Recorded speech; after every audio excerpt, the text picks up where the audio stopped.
Nangangalap na po ng ebidensya ang investigating team ng Philippine Air Force kaugnay sa bumagsak na helicopter sa Marawi City. Hinunan na rin nila ng pahayag ng ilan sa mga nakasaksi, kabilang na po ang mga residenteng nawasak ang bahay dahil sa insidente. Saksi si Emil Sumangil.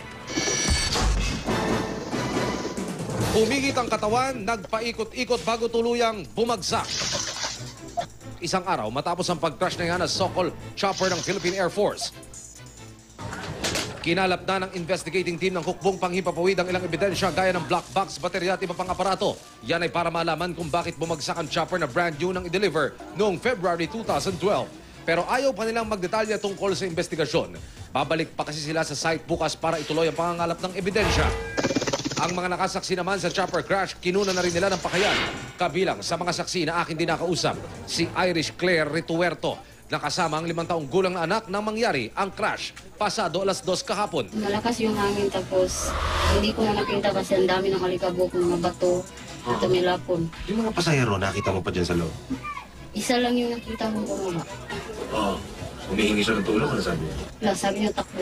May bumagsak din ba dyan? Umangat ang bubungan at tawasan ang kanilang tirahan pero nagpasalamat pa rin siya na hindi sila nasaktan ng anak. Natanggal din ang bubungan ng bahay ni Rochelle Mata kaya nagising sila ng mga anak sa kanilang pagkakatulog noon. Sabi ng sundalo, labas ka dyan, misis, baka sumabog. Ikinuha ko yung mga anak ko, lumabas ako kaagad.